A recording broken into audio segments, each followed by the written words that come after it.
Answering the query of a member in the Lok Sabha, the government on Monday said that India has just 1,324 SEBI registered investment advisors against 2.75 crore mutual fund investors and 7.38 crore demat accounts. The government said the ratio of mutual fund investors and demat account holders to advisors is around 76,510:1. The number of unique demat account holders is about 30% less than the total accounts because several investors have multiple trading and demat accounts with more than one broker. However, this does not make the ratio of investors to advisors any less startling. SEBI had come out with investment advisor regulations nearly 9 years ago in 2013. The number of demat accounts has doubled in 3 years from 3.6 crore at the beginning of FY20. A majority of the new additions came in the past year, tempted by the bull run in the Indian stock market. Meanwhile, in the last 16 months, there has been an addition of just 32 advisors. We spoke with two experts to know why India has so few registered investment advisors. It's not a problem in terms of charging fees. See, I would say it is something to do with the regulation itself, the way it is structured. So one of the fundamental things which the regulatory change which was introduced in 2020 had brought in was that any certificate, whether it is a CFP certificate or CWM or NISM 108NB, so any certificate will be able to, for the purpose of being an investment advisor, for that purpose, they will have to give the exam again and again, and they cannot renew the certification with the continuing education points. This is actually serving no purpose at all. All of us who are already in the business, this is a business continuity risk. So this is actually a deterrent.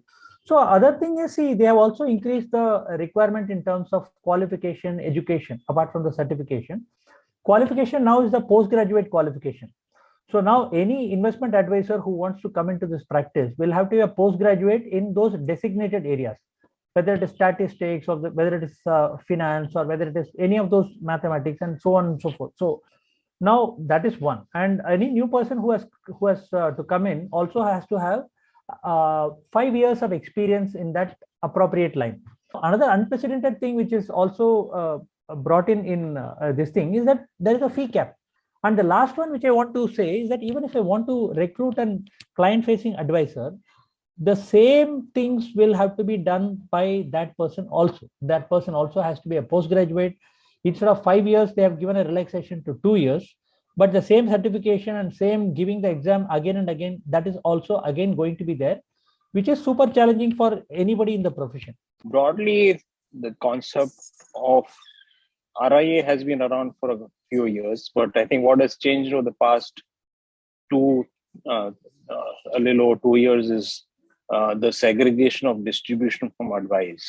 SEBI finally said that per client, you can only provide one service, either distribution or advice. Now, the problem of investment advice is that by its nature, it's elite in nature, which means, if you have a SIP, which is systematic investment plan of, let's say, 500 rupees a month, you are not going to be taking advice from a kind of a hired investment advisor who's a fee only, because they're not allowed to take any commissions, etc. So a fee only advisor would typically charge between 5,000 or to 50,000 rupees per year.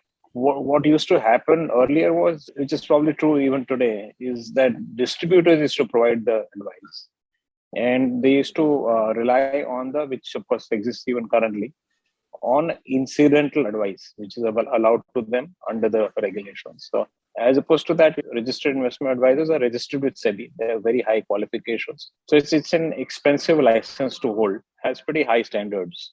So few advisors are actually registered because of the qualifications and the level of regulations that applies to them.